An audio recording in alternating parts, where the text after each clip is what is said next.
Dari Imam Ahmad dan Imam Tabarani, kedua-duanya mengeluarkan hadis yang sama. Nabi SAW bersabda, kata Nabi, dzikrus salihin kafaratun anidz dzunub. Menyebut orang yang saleh itu adalah kafarah. Kafarah itu apa? Penebus dosa.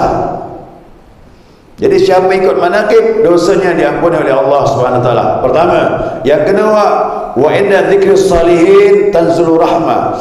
Menyebut orang-orang yang saleh, turun rahmat dari Allah Subhanahu wa taala. Kita duduk ini bicara tentang ulama, tentang para wali Allah. Majlis kita itu dituruni rahmat oleh Allah Subhanahu wa taala. Dan itu tandanya kalau kita cerita tentang ulama, para wali Allah, tandanya kita senang. Orang yang senang sama ulama, rahmat dekat. Ya, apalagi nanti di akhirat nanti kita mudah-mudahan kumpul dengan beliau-beliau itu semuanya.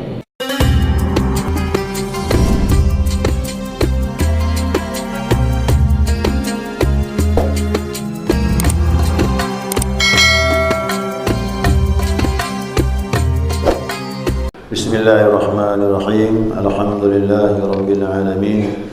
Allahumma salli ala nuril anwar wa siril asrar wa tiryakil aghyar wa miftahi babil yasar sayyidina wa maulana Muhammadin al-mukhtar wa alihi al-athhar wa ashabil akhyar adada ni'amillahi wa ibdali. Subhanaka la ilma lana illa ma 'allamtana innaka antal alimul hakim. Allahumma dzakirna ma nasina وعلمنا ما جهلنا ولا حول ولا قوة إلا بالله العلي العظيم. قال المصنف رحمه الله تعالى ونفعنا بعلومه في الدارين آمين. جماعة الصبور رحمكم الله. السلام عليكم ورحمة الله وبركاته. Alhamdulillah, senantiasa kita mengucapkan pujian dan syukur kita kepada Allah atas limpahan rahmah hidayahnya. Subuh ini kita dapat melanjutkan kajian kita, mudzakarah kita, panduan kita Bidayatus Salikin. Ya, masuk bab yang ke 17. Itu huruf Romawi itu 17, yaitu tentang manaqib. Nah, manaqib ini kan amalan rutin nih, ya sebulan sekali dilakukan. Nah, makanya setelah mendengar penjelasan ini, ya maka kita dianjurkan, bahkan dalam tarekat itu kalau Nabi zikir tarekat itu wajib kita ikut manaqib. Ya, karena kita punya amalan zikir harian, kemudian khataman, kemudian manaqib. Nah, tambah lagi ziarah itu. Nah, ziarah itu juga termasuk amalan dalam tarekat Qadiriyah Naqsyabandiyah. Kenapa ziarah masuk? Nah, karena Abah Ali bicara Abah Hanum itu usia udah lanjut, pakai kursi roda tuh masih ziarah keliling Wali Songo. Ya, sampai ke Sunan Ampel di sana Surabaya. Nah, terakhir mampir di tempat beliau itulah, ke Sunan Ampel. Nah, jadi beliau menganggap bahwasanya ziarah itu juga silaturahim dengan para aulia, katanya. Ya, para aulia dengan para aulia itu ziarah itu silaturahim. Nah, menurut beliau begitu. Kalau kita ini ya tabarruk lah, cari barakah, doa-doa kita diijabah oleh Allah Subhanahu wa taala di tempat-tempat yang memang dimuliakan Allah. Minta tetap kepada Allah ya. Nah, sekarang manaqib menurut lughat bahasa Arab ya, artinya adalah jalan di atas gunung. Ya, jalan di atas gunung, istilah saja nih. Ya, mungkin gambaran tentang orang-orang yang besar yang meningkat kedudukannya tinggi seperti gunung gitu. Orang-orang yang dimuliakan Allah SWT. Atau tanjakan naik. Karena orang berjalan kepada Allah tuh ya dia harus terus menaik derajatnya dari bawah terus sampai dia taqarrub kepada Allah. Itu diistilahkan tanjakan manaqib ini. Maka orang-orang yang mulia itu dia ada proses, tidak mudah. Ya, proses dia itu terus meningkatkan dirinya, apalagi mujahadah, menjalankan semua amaliyah istiqamah, terus meningkat, akhirnya dekat dengan Allah Subhanahu wa taala. Itulah jalan, itulah yang kita mau tahu bagaimana sih jalan mereka ini. Itu namanya manaqib. Bahasa mudanya apa? Biografi. Ya, biografi pribadi seorang aulia, bagaimana proses dia dari mulai awal sampai akhir. Nah, dalam bahasa Sunda artinya tingkatan. Bahasa Sunda ke bahasa Indonesia nih? Bahasa Sunda artinya tingkatan. Tingkatan ini bahasa Indonesia atau bahasa Sunda? Bahasa Indonesia kan? Bahasa Indonesia. Atau istilah sekarang upgrading. Istilah sekarang upgrading itu bahasa Inggris. Ya, gitulah deh. Jadi yang jelas bahasa muda itu biografi perjalanan seorang aulia, bagaimana proses perjalanan dia mendekatkan diri kepada Allah SWT. Kalau pada Nabi Muhammad SAW itu namanya maulid. Nah, kalau dah cerita maulid, perjalanan Nabi dari mulai lahir sampai menjadi Nabi. Gitulah deh. Istilah saja yang berbeda, istilah, tapi hakikatnya sama, itu biografi. Adapun istilah manaqib, nah dalam pengertian syar'inya menurut kaidah bahasanya ini dalam tariqah itu apa? Ma'urifa bihi minal khisa, ya minal khisa lil hamidati wal akhlaqil hamidati. Nah, itu salah tuh, pakai huruf ka tu. Kamidati tak mungkin pula kamidati, hamidati. Perkara yang sudah diketahui bahwa keluarnya perkara itu dari hal yang terpuji. Nah, ini manaqib itu hal-hal yang terpuji. Bisa kita ambil contoh bagaimana perjalanan dia dekat dengan Allah Subhanahu wa taala. Dan dari budi pekerti yang baik, setiap orang yang berjalan menuju kepada Allah dan dia berhasil, maka disitulah ada contoh yang baik. Maka dikatakan akhlaknya akhlakul karimah. Jadi saya ada dapat buku kecil tu kan, kalau jamaah mengamalkan ada tu dari Suralaya tu, tipis kitab. Nama kitabnya Akhlakul Karimah. Tu karangan Abah Hanum. Cerita tentang hasil zikir membuahkan akhlak yang mulia. Dan memang inilah tujuan kita. Orang bertasawuf tu bukan disebut orang yang bisa terbang, orang yang maaf doanya langsung ijabah. Maaf lagi apa yang diinginkannya semuanya tercapai. Dah, ya. Ini kadang-kadang kita salah paham. Udah wali itu dah yang hebat-hebat tu dah. Wali itu kekasih Allah, orang yang mencontoh akhlak Nabi Muhammad SAW. Makanya kalau ada seorang wali yang tidak mulia akhlaknya, salah tu. Pasti mulia akhlaknya. Orang membenci dia, pasti dia tidak lawan hal yang sama. Itu wali Allah.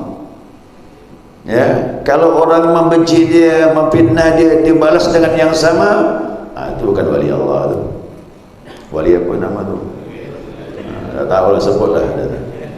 Ya. Nah. Makanya akhlak itu menentukan hasilnya itu. Kalau kita masih membenci orang lain, ya, apalagi maaf sampai memfitnah dan sebagainya, waduh. Kadang-kadang kita bingung juga, dia ngamalkan zikir tapi memfitnah pun rajin. Yang menganggap diri paling benar pun rajin. Nah, ini berarti salah.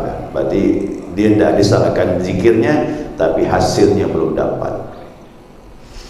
Mohon maaf jamaah sekalian. Sekarang ini saya mau sampaikan sekali lagi ni, ya, dengarkan baik-baik. Orang syariat itu dia beramal, melaksanakan kewajiban, dan ada pahala dijanjikan oleh Allah. Tidak salah itu dibenarkan. Tapi kalau sudah masuk tarekat menuju hakikat, dia ibadah cari buah. Mana hasilmu? Mana hasil zikirmu? Itu. Jadi mohon maaf nih, kita tidak lagi bicara tentang masalah ketaatan, pahala tidak, tapi ibadah mana hasilnya. tariqah.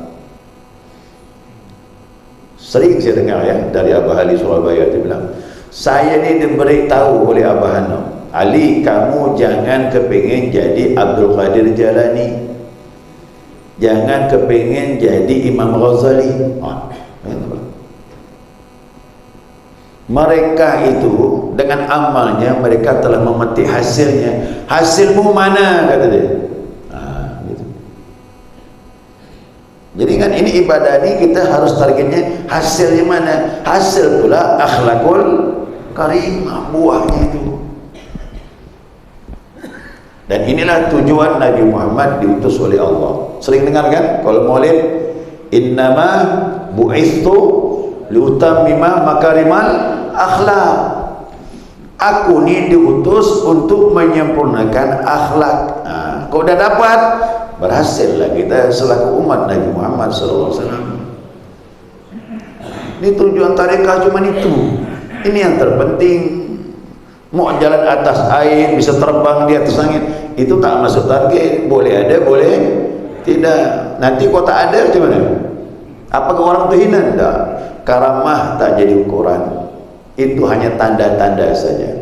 Ada seorang awliya, wali Allah tak punya karamah sama sekali. Ada. Abah Hanum tu, mana karamahnya? Tak banyak kita dengar.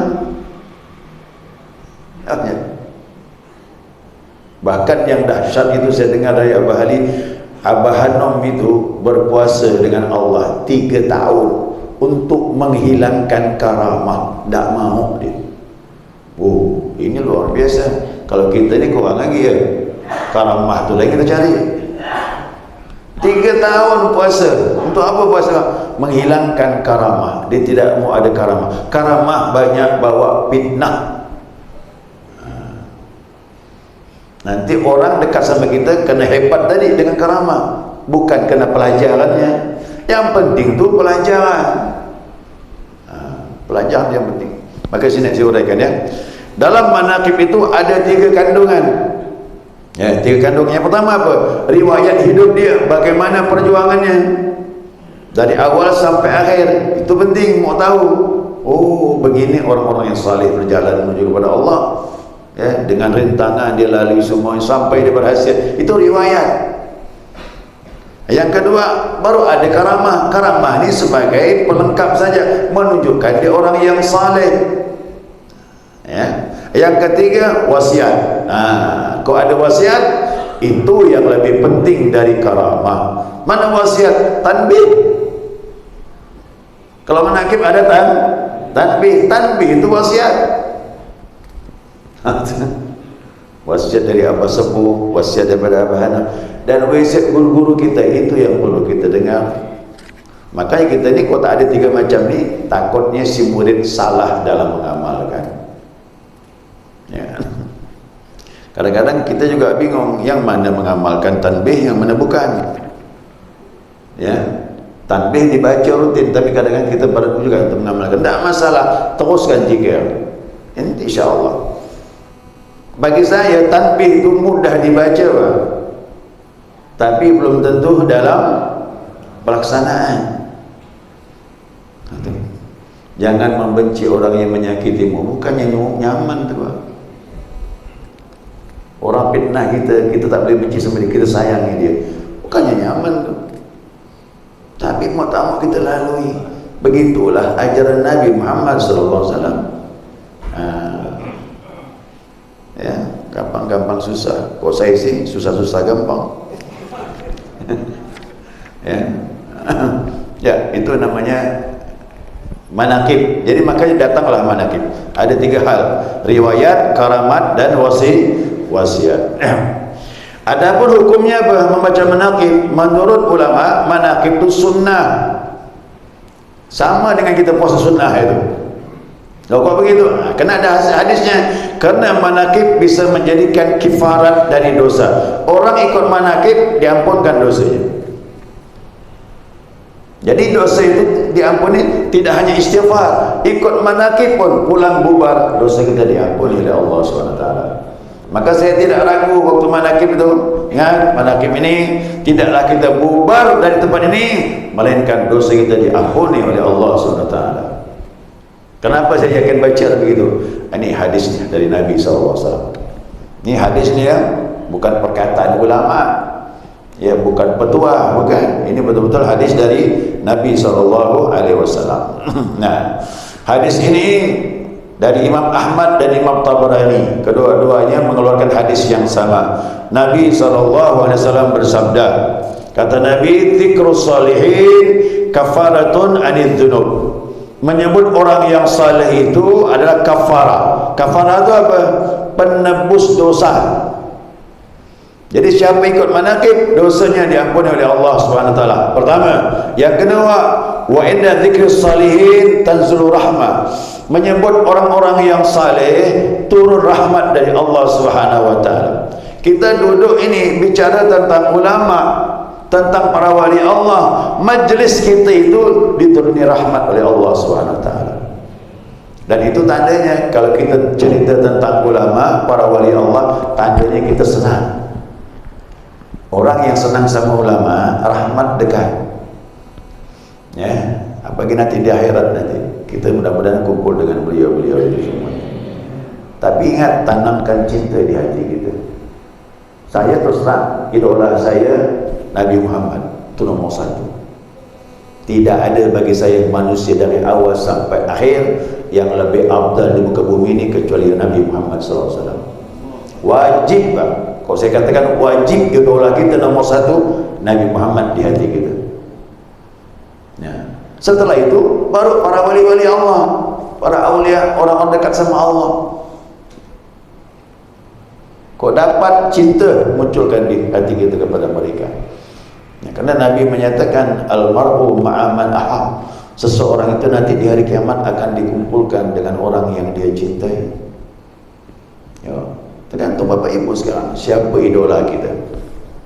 Itulah kawan kita nanti di akhirat. Ibu-ibu mengidolakan suami boleh tak? Boleh, nanti kumpul di sana. Tapi dua-duanya harus taat. Jangan salah satu, pisahlah tu. Ya kan? Kalau suami taat, istri taat, dua-duanya sayang menyayangi, kumpul di sana. Ya. Sama anak bisa kumpul, bisa. Kalau anak kita didik anak yang saleh, orang tuanya saleh, ibunya salehah, kumpul juga di sana nanti, disatukan. Begitu juga ini menyebut orang yang saleh ini, terjadi kedekatan, senangnya kita dengan mereka ini menjadikan sebab kita kumpul di sana nanti insyaallah. Ya. Nah, itu yang kedua, rahmat turun. Yang ketiga, wa tahsulul barakah. Akan didapatkan barakah. Apa itu barakah? Khairun min ilah, kebaikan dari Allah, banyak barakah. Kalau umur barakah gimana? Insyaallah umur tak sia-sia. Walaupun pendek umur, meninggal 45 tahun, 40 tahun, kalau berkah umur, selamat dalam kubur. Umur 80 tak ada berkah, Pak, menangis dalam kubur. Ya, menangis dalam kubur. Orang dalam kubur tu minta balik ke dunia, yang 90 tahun meninggal. Rabbi laula akhartani ila ajal qarib. Hai Tuhan, balikan sebentar aja aku ke dunia. Kenapa? Dulu di dunia tak maksimal, kurang dapat berkah. Berkah ni mahal. Maka duduk sama orang yang saleh itu berkah. Kerana ceritanya tentang agama. Ya. Duduk sama orang ahli politik macam mana? Cerita dunia lah tu dah.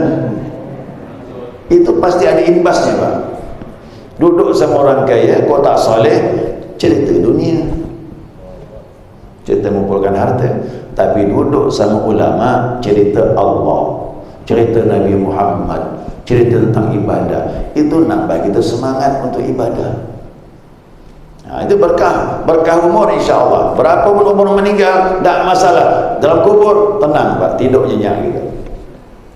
100 umur, tak ada berkah dunia, menangis dalam kubur.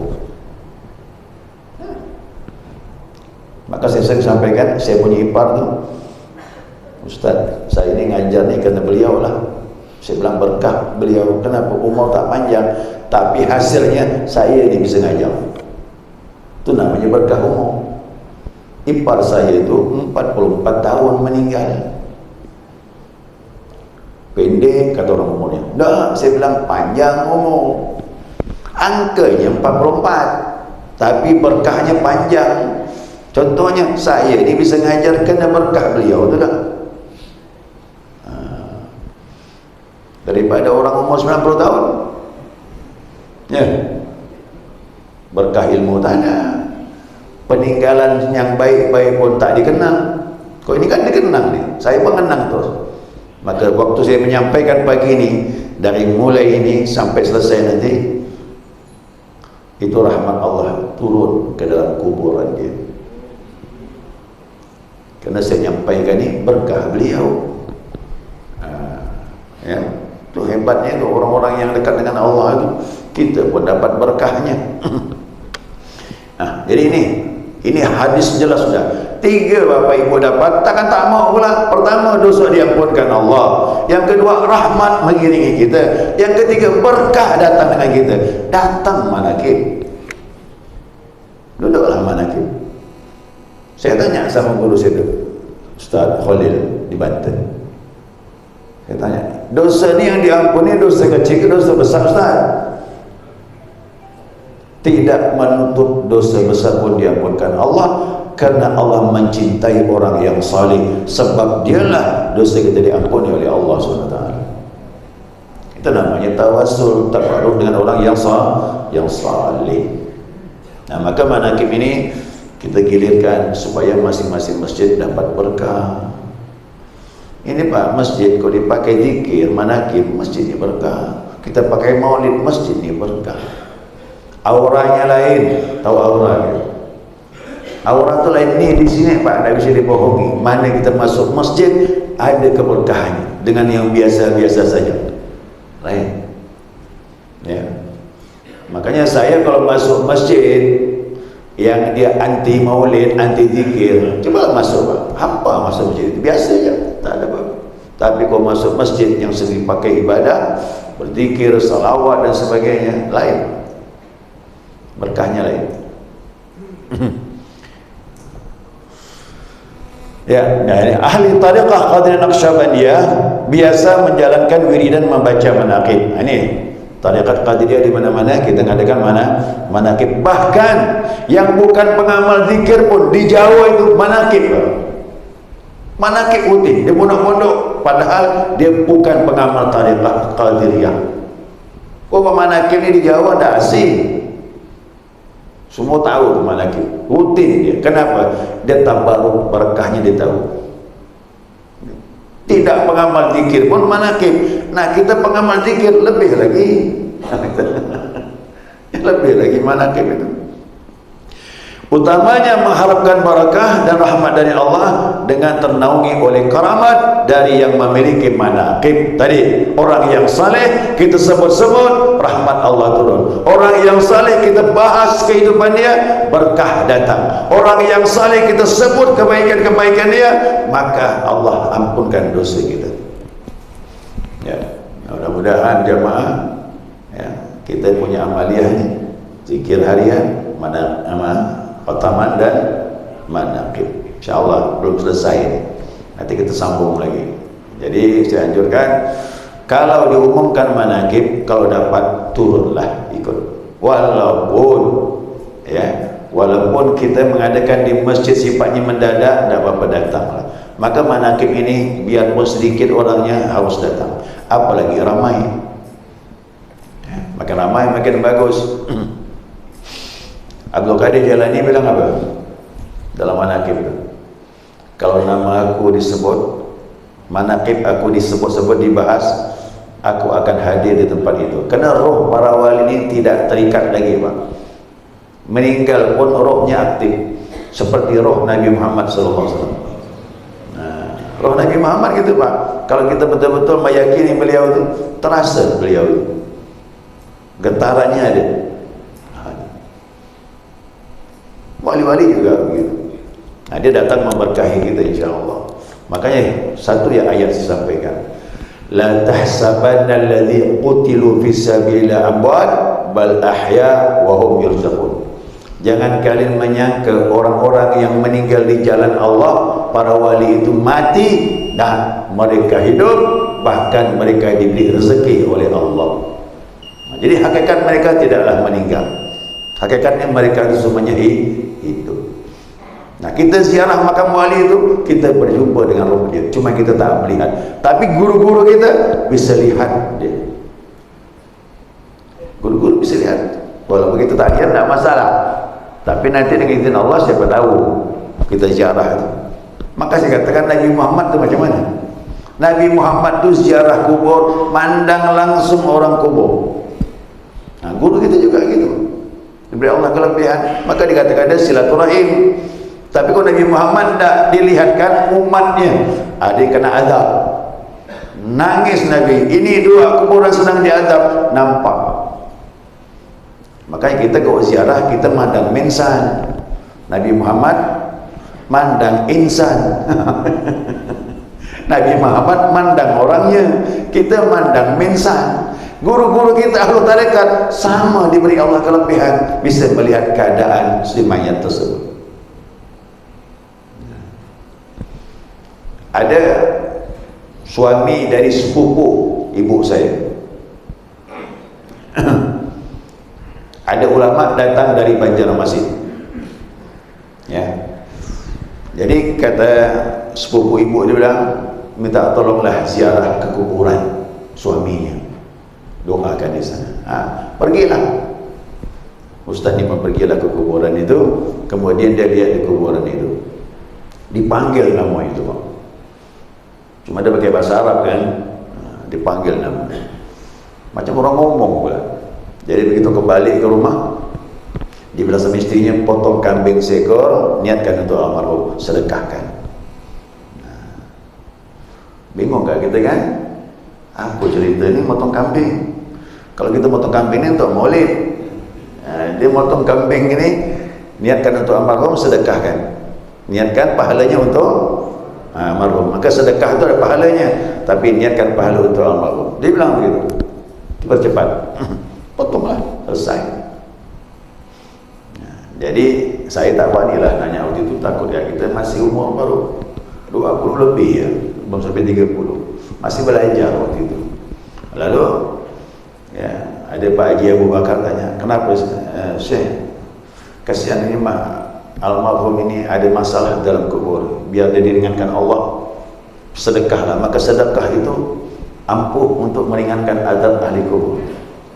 Maka hati-hati Bapak Ibu, tahlil itu 1 hari sampai hari ke-7 itu membantu awalnya ahli kubur.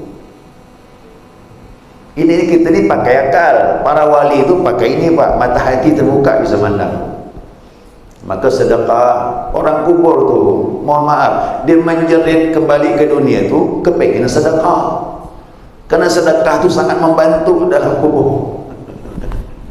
Maka ni korban nanti ni, korbanlah sedekah dengan duit, nambah berkah hidup, berkah rezeki, dosa diampunkan Allah.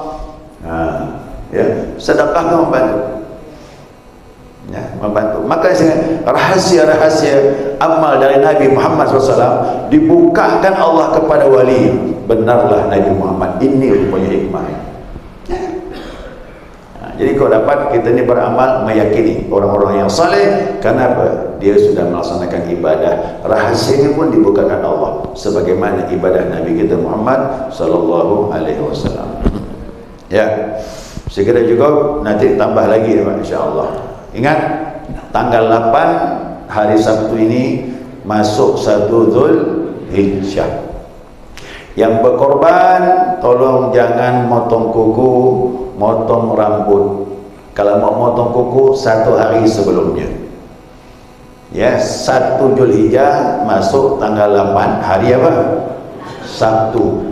Kalau nak motong rambut hari Jumat, potonglah memang rambut, potonglah memang kuku. Ya. Nanti masuk hari Sabtu, tahan semua. Sampai kapan? Sampai penyembelihan. Ya, sampai penyembelihan. Selesai disembelih, potong gitu Pak. bolehlah dah potong kuku dah terus. Ya. Kalau motongnya kukunya hari kedua, tahan. Hari pertama jangan motong kerana belum disembelih kambingnya. Belum disembelih sapinya. Ingat tu. Kan nanti kan Idul Adha-nya hari Senin. Nah, kalau hari Senin motongnya, silakanlah setelah penyembelihan potong kuku. Tapi kalau motongnya hari kedua, hari Selasa, nah maka tahan sampai hari Selasa. Selesai penyembelihan hari Selasa, barulah potong kuku. Apa hikmahnya? Hikmahnya kata Imam Nawawi, supaya dirimu seluruhnya dari ujung rambut sampai ujung kaki, dosa-dosamu diampuni oleh Allah. Itu maknanya. Semua ibadah ada kafarahnya, ada nilai pengampunan dosa. Ya. Nah, semoga ibadah kita diterima Allah. Ini 1 Dzulhijjah ini banyak Pak, nahan diri dalam potong kuku, puasa sunnahnya, berkorbannya, bertakbirnya, Idul Adha-nya, insyaallah. Banyak ibadah. Ya. Segera cukup. Ada pertanyaan? Tak ada. Kalau tak tutup. Habis dari waktu ya? Habis ya? Ya, subhanakallahumma wa bihamdika asyhadu an la ilaha illa anta astaghfiruka wa atubu ilaik. Allahumma shalli ala Muhammad.